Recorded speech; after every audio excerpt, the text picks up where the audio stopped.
This is Agriculture Today, and I'm Samantha Bennett with the K-State Radio Network.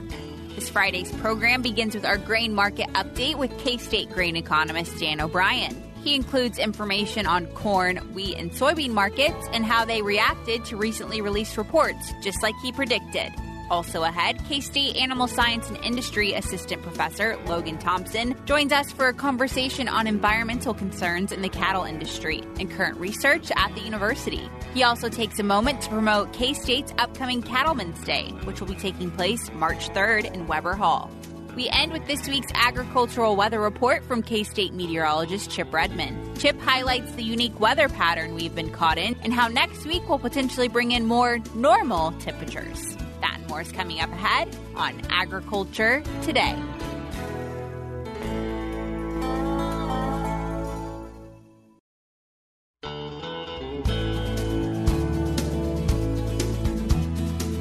This is Agriculture Today. We are joined now by Dan O'Brien. He is our K-State grain economist for our weekly grain market update. So before we get into things, Dan, thanks for joining us today. Thank you, Samantha. Interesting days for sure. The markets are hopping around and it's sunny outside and all sorts of positives. Well, you called it. You told us last week that when these reports dropped that things were going to go a bit crazy. And for the most part, it's been a positive response. So good there. Yes, and not necessarily any tremendous changes of, 500 million bushels of corn or major surprises on wheat or soybeans, but generally saw positive news come out of these markets. You saw the March corn futures, the lead contract closed up 15 cents, May up 14, new crop D's up 6. We took the numbers in stride and generally, as things tightened up for corn, saw things positive. Even had a positive response for wheat, up 12 cents, up to $8.35 for the March Kansas City contract close. And for soybeans, the March contract, again, which is the effective lead, there's a January contract, but the effective lead contract, for elevator's sake anyway, would be the March 23 up to $15.18 and a half. So, at these lofty levels, it doesn't take much to have a 10, 15, 20 cent move, particularly on soybeans. And I think overall that there's nothing in these reports that lead us to think any more negatively about where markets might go. If anything, they give us some positive news in what had been developing. It's kind of a time of kind of an shucks, not much happening, January, February. Well, now we're tightening up a little bit on the supply-demand balance sheets, and things look a little bit more positive. Yeah, things are ramping up for sure, like you said. So we covered a lot of futures there, but is there anything else future-wise you wanted to highlight before we move on to local cash prices? As we look at the futures complex for corn, we really have no positive carry now in any of those contracts. If you go from March to May to July to September and D's, really probably no surprise that we'd see September, December approaching the 23 harvest go down. But from March to May to July, we're sideways to lower for all of them. And we did have more of a mixed picture. So you stand back and ask what signals that's giving up. You have players or traders in the market indicating that there's no motivation whatsoever to not try to sell whatever grain they can get hold of. And henceforth, most of our attention is on that very front contract. And almost the same situation for soybeans. Again, from January to March, about a 5 cents per bushel per month drop, but then in essence sideways into May, July, August, September, again lower. So we have the South American crop coming on. Generally,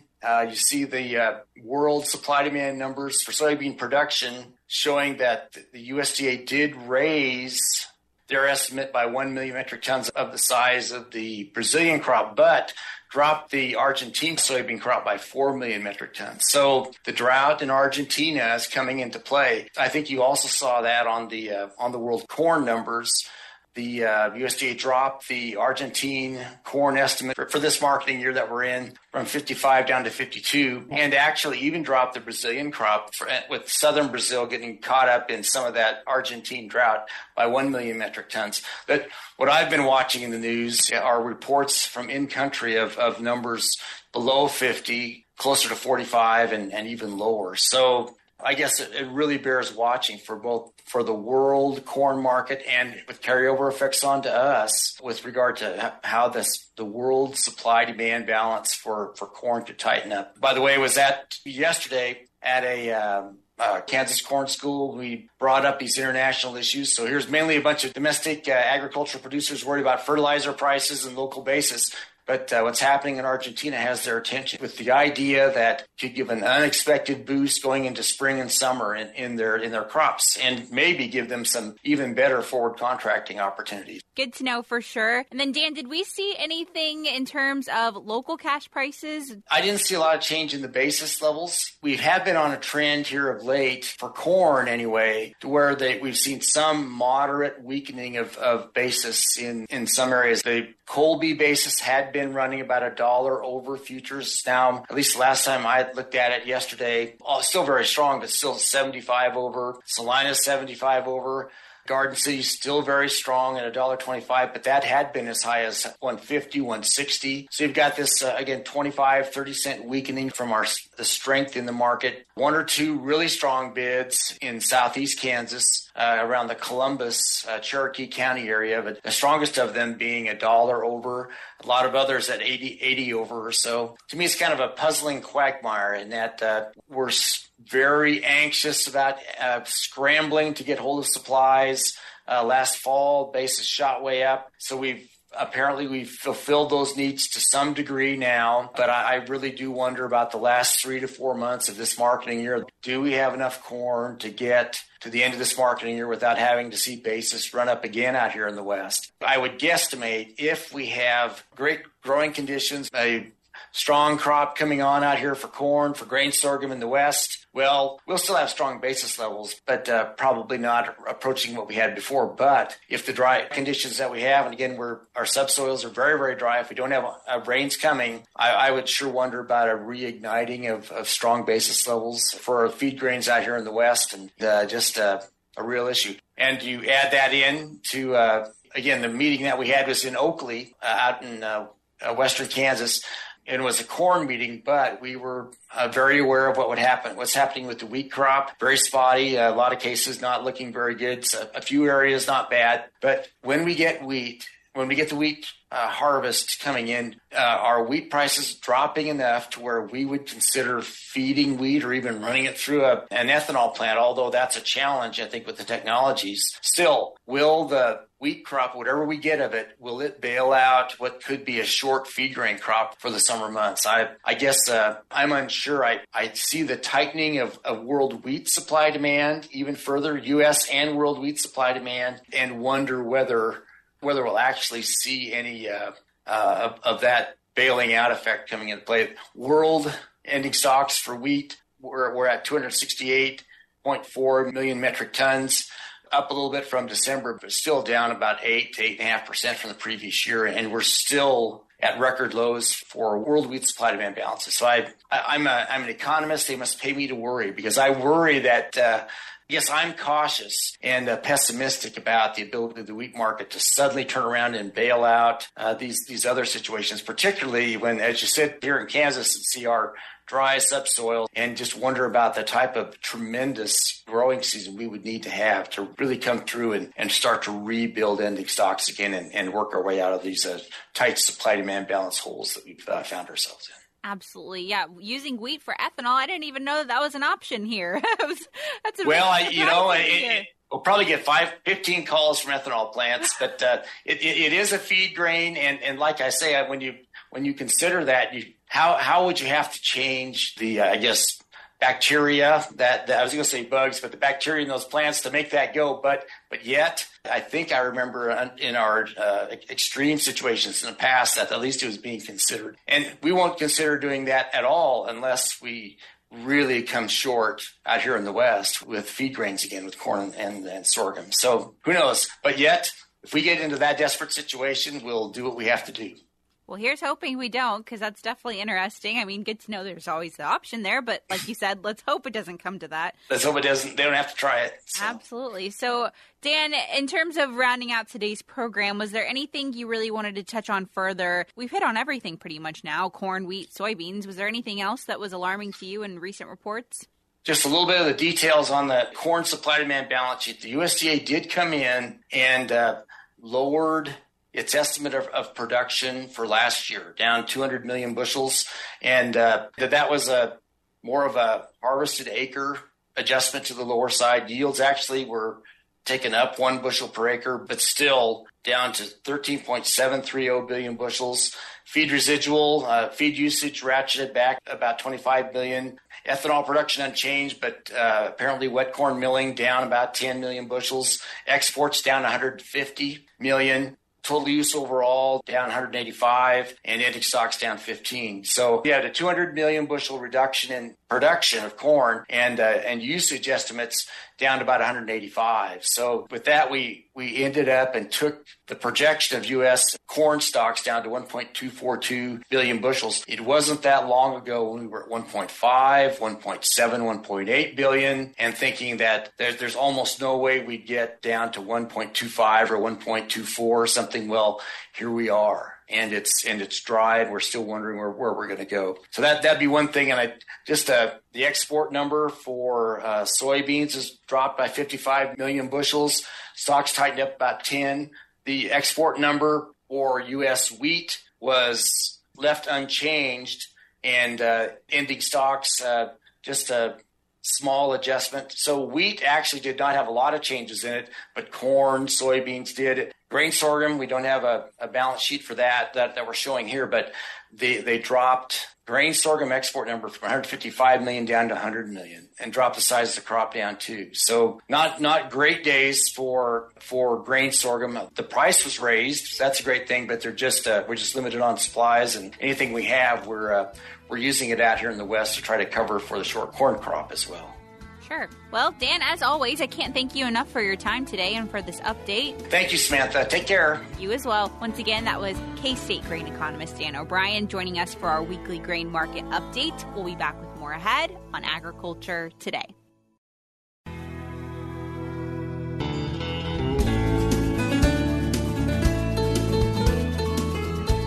This is Agriculture Today. We are joined now by Logan Thompson. He is an assistant professor in animal science and industry here at K-State. And he's joining us today to preview Cattlemen's Day, which is a huge event coming up, but also to talk about environmental concerns when it comes to the cattle industry. So, Logan, thanks for joining us today. Yeah, good morning. Thank you for having me. Absolutely. So, like I said, today we're going to talk about Cattlemen's Day, but we'll save that for the very end. But we're going to focus on environmental concerns in the beef industry. So, when it comes to, I guess, the top concerns, what comes to mind for you? Yeah, so I don't think it's any secret for our producers across Kansas that over the last couple decades, there has been growing concerns in the public about the overall climate impact of our industry, right? And chief concern of that is enteric methane, right? So ruminants do a really, really cool thing in that they convert complex carbohydrates, chiefly cellulose, that we can't utilize as monogastrics, into, highly nutritious, high-quality foodstuffs for us. But in the process of that, they produce methane that's then eructated out and is a known greenhouse gas that's pretty potent in the atmosphere when compared to CO2. So that's kind of the chief concern for us.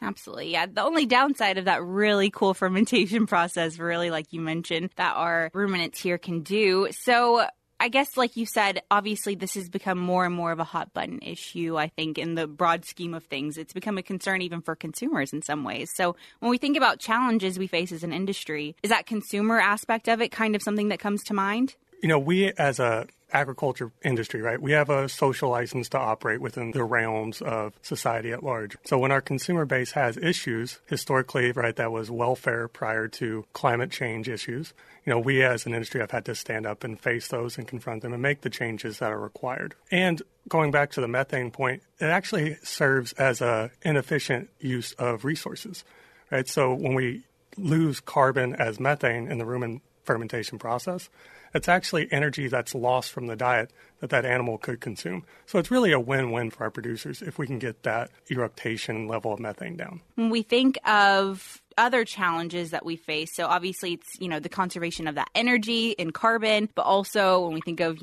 meeting the needs of our consumers and addressing their concerns, that sort of thing, what else comes to mind? Yeah, so another challenge is soil health as well as land use change. So we think about the vast rangelands that exist kind of in the western part of the state and the western part of the United States. a lot of those rangelands are being converted into marginal cropping systems. And anytime you disturb soil, you burn a whole lot of carbon up. And those rangelands have stored that carbon for a very long period of time. So if we can work on ways to keep that carbon stored, it can serve as a buffer. And then from a soil health lens, as westward expansion occurred across the United States, we kind of have a legacy of mismanagement of our ag soils. And so if we can go into those degraded landscapes and build that soil base back up, we potentially may be able to draw down more carbon from the atmosphere and help mitigate some of the climate change effects we're seeing. I think something that I've talked with other guests that I've had on the show in the last 6 months or so, we've talked to people that have shown where, cattle grazing in these rangeland areas can help be a part of preserving that ecosystem and really encouraging good soil health in those areas, right? Yeah, so I got told once a really good way to think about it, as you say you drive west from Manhattan, where we are this morning, out to, say, Southern California, right? And you go across all these vast landscapes that don't really look like to, the common eye that they're doing a whole lot. But they provide a whole lot of value from a wildlife habitat standpoint, water holding capacity standpoint, all that. Those landscapes are all managed typically by grazing ruminants. So, yeah, there's the climate issue, but when you kind of take that to the side and look at, well, what else are we providing as an industry? We're providing a lot more than just food production. Right, we're helping keep ecosystems intact and keeping working lands working. Absolutely. I think that's an aspect of the cattle industry that some people just tend to forget about, is that it is an important role in preserving ecosystems, but we're just trying to become more efficient in how we do that, right? Exactly. Yeah. We have a tendency as a society to take myopic approaches to issues, and currently we're taking that with carbon. But there's a whole host of other things that we provide or other issues we can also make improvements on outside of just the carbon standpoint. Wonderful perspective there that you're showing, Logan. Much appreciated. So now that we've addressed kind of the current challenges that we're facing as an industry, in terms of the research that you're doing and the other work that's going on here at K-State, how can we potentially combat those challenges in the future? Yeah, so I think when it comes to solutions to any issue that we face, right, so talked about carbon, right, we also have water issues in the western part of Kansas. When we are developing solutions, we have to keep the producer in mind, right? And that's really what our research is focused on, is what are practical things that producers can implement that is very easy for them to do, kind of fits already in with their overall management approach, and also hopefully provides some economic incentives to them, right? So not only keeps them whole, but hopefully improves overall profitability and sustainability of their operation. Absolutely. We were chatting beforehand, and there's like 3 pillars to sustainability when you talk about it. What comes to mind? What are those really? We've hit all of them now, I feel like, at this point in our conversation. Yeah, we've touched on all 3. So when it comes to overall sustainability, right, we kind of define it as economic, social, and environmental. Obviously, environmental is a very hot button topic. Social at times as well. We've seen that over the last couple of years in other areas of our society. But economic is just as important. If our producers aren't profitable, then they're not sustainable. And anything that we do from the other 2 pillars of sustainability really doesn't move us into a sustainable manner unless we hit all 3. If those producers can't keep doing what they're doing, then we lose that industry completely. And gosh, who wants to imagine what would happen in that case? Not me. Yeah, not me either. We've got a lot of work going on here at K-State. We were chatting beforehand about some grazing studies that you have coming up. What other work, including that, if you want to touch on that, what other work at K-State is going on in this area? Yeah, so that grazing work that we have going on is a continuation of a nationwide project that I started actually many years ago when I was a student myself down in Alabama, looking at rotational versus continuous grazing, right, where we look at overall carbon and nitrogen flux, animal performance, and just try to measure everything that we can. And this year we are moving that into the Dakotas, so not Kansas specific, but are moving that into a more similar environment that we have here in Kansas. And we're also in the process of fundraising to move a similar project into the state of Kansas itself to look at all the different ecosystems that we have, because we do have quite a gradient of ecosystems across Kansas, both north to south and east to west, and try to figure out, okay, what management style works best in these different environments. And then lastly, we're also working on some other projects that are kind of more small producer focused, right? So we have a grant, hopefully hear back soon, from the feedlot side, looking at precision feeding to try to keep small producers economically relevant and potentially receive some carbon credits if they implement a different feeding strategy. When it comes to that grazing work you were doing, you mentioned starting in Alabama. I'm from Alabama myself, so I know how different that looks in that landscape compared to, like you said, the Dakotas or even Kansas. So important to do those studies, replicate them in different areas to see what your results show, right? Exactly. Yeah, you need to try to capture a gradient of landscapes in different environments because when it comes to large-scale grazing research, replicated work is extremely hard to do, especially when you're looking at a soil or carbon or water fluxes from that management style, right? It's almost a monitoring exercise at points. We really are trying to focus on capturing as many landscapes as we can, many different types of managers as well, and look at, okay, where do these work, where do they not work, and what can be tweaked and what is working correctly, right? So. Sure. And when it comes to things producers can implement now, potentially, when we're thinking of their day-to-day businesses, what are some tips that you provide producers when they come to you and they want to be more sustainable? What do you usually tell them? Yeah, so a really good lesson that I learned over the years, so I actually grew up myself on a cattle ranch as well, so horned Herefords. So I am very biased to the red cattle. And one thing I've learned over the years is to look down and not out. Right, so as you're moving across your ranch or your farm or whatever, look down at your forage, look down at your soil and see what's actually happening. Don't just look out and say, oh, everything looks okay. Be very conscientious of what's happening on your property. And from a grazing standpoint, find a rotational grazing management strategy that works for you. Don't just have, I like to joke and call them out there cattle, but just cattle that never move anywhere. They have a tendency to really focus in on those high quality plants and graze them out. And that allows some less desirable plants to come in and then can hurt the overall productivity of your landscape. Yep, cattle can be a lot like us. They want the good stuff. So we mentioned Cattlemen's Day, and you're going to be talking about kind of what we've covered today there, maybe even more in depth. When it comes to Cattlemen's Day, when and where is it taking place? And then what can people that attend expect? Yeah, so it's a pretty good lineup of speakers this year. It's March 3rd. And it's happening at Weber Hall with a dinner following at the Stanley Stout Center. And there's actually going to be a speaker here that I respect quite well from a climate side and Dr. Jason Sawyer from the King Ranch Institute, I believe. And he's going to talk carbon markets in the morning. In the afternoon, I'm going to hit some more of the nitty-gritty environmental concerns. And you can find all this information out on the K-State ASI webpage. If you just click the events tab, and Cattlemen's Day will pop up, and you can see the full brochure of who's speaking and what times we're speaking, as well as get that registration information. Wonderful. Well, I'll link to that in the show notes of today's show, which as always can be found on agtoday.net. But Logan, if listeners are tuning in and they're hoping for, more information, what's a resource that they can really utilize when it comes to environmental sustainability? Yeah, so for Kansas producers, there's actually an organization down in Oklahoma that is transitioning their management strategies to be more on the rotational grazing, kind of adaptive multi-paddock management called the Noble Research Institute. And they've put out a number of publications over the last couple years, kind of what it is, how it works, and the changes that they're making on their operations. And so if you're thinking grazing management, what does this look like? That would be a resource that I would go to.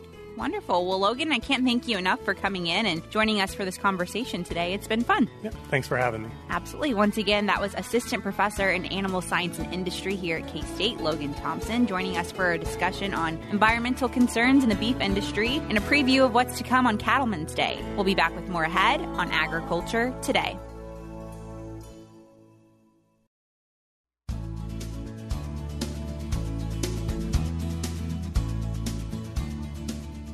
This is Agriculture Today. We are ending the week with our agricultural weather report from K-State meteorologist Chip Redmond. So first and foremost, Chip, thanks for joining us today. Yep, thanks for having me. Absolutely. So this past week, as you predicted, we had some warmer temperatures, but yesterday was kind of a different story, I guess. Yeah, we finally had some normal temperatures. We haven't had any for this beginning of the year. In fact, we're on one of the warmest starts to the new year that we've seen in many years. Just in Manhattan alone, we're 10th warmest start to January. But, that with temperatures just being 10 degrees above normal for the last 10 days, this near normal conditions definitely is a shock to the system. But we kind of need it. We need seasonable temperatures, especially considering some of the moisture demands across the state. Sure, and I know it wasn't impactful, the precipitation we did see the other night, but some sleet and freezing rain in some areas of the state? Yeah, and some folks even got some of the white stuff, but overall it was pretty light precipitation, maybe an inch of snow in a few isolated areas. But other than that, generally less than 0.05 of an inch. There were a couple areas that got really lucky, maybe a 1/10 of an inch, like around the Salina, Abilene area. But other than that, most of the state would say pretty much drier with not really any high-impact precipitation, unfortunately, out of that system. Sure. And we've had some weird weather patterns that we've been experiencing, like you mentioned, for the start of the year so far. And a lot of that has been, I guess, coming from California. That weather is even impacting us here. So, yeah, we've got a really interesting pattern where if you were flying from Asia to the U.S., you would make really, really good time because there's been just a strong, prominent jet streak, an area of stronger winds aloft, oriented along the same latitude straight into the central west coast. As a result, that's allowed them to get a lot of moisture, but it's a very, very warm pattern for us where we kind of keep breaking these storm systems into the plains, but they've weakened. They're running into the high pressure in the eastern part of the United States, and as a result, these weak systems are kind of tracking north and south and not really having impactful weather, but allowing temperatures to stay above normal because we're keeping all that cold air in the Arctic up there. We're not allowing it to escape down into mid-latitudes. And we need basically that system or that pattern to break down. We need to start seeing prominent troughs and prominent areas of low pressure and high pressure develop along that disrupt that really long distance jet stream. And when it does that, it'll bring some of that cold air down from the Arctic, and we'll start to see some periods of colder than normal temperatures. And obviously we'll have warmer than normal temperatures to counter it at times when the system moves through, but at least more seasonal conditions and hopefully some more moisture. It's crazy the amount of moisture that's hitting the West Coast that we just don't get moisture from the Pacific here because we rely so much on the Gulf. And once that moisture moves over the mountains, it falls out as precipitation and it doesn't reach the leeward side of the mountain. Absolutely. Makes for some challenging conditions, as we well know here. But that shift hopefully is going to come in the next week or so, right? Yeah, this is a very non-La Nina-like weather pattern we're in, which is really surprising why we've been able to keep it for so long. But beginning next week, it does look like about midweek we're going to break down that pattern. We're going to get one or even probably two more systems into the West Coast before that. But then we start to really break down that pattern. We'll have a prominent system move through middle of next week. It'll bring some moisture right now. A lot of the precipitation looks like it'll probably be off to the east and to our north in snow. And unfortunately, we'll likely miss Kansas for the majority of it. Hopefully I'm wrong. But behind that system, we're going to build high pressure over the western United States. That'll give us that northwest flow that we got really familiar with there in December. And we'll get cooler temperatures.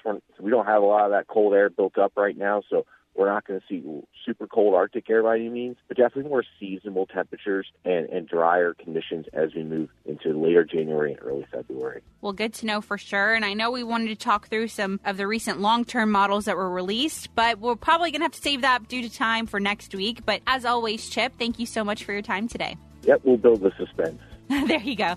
Segue into next week. Perfect. Well, once again, everyone, that was K-State meteorologist Chip Redmond joining us for this week's Agricultural Weather Report. That concludes this week's programming. We'll be back with more on Tuesday for Agriculture Today.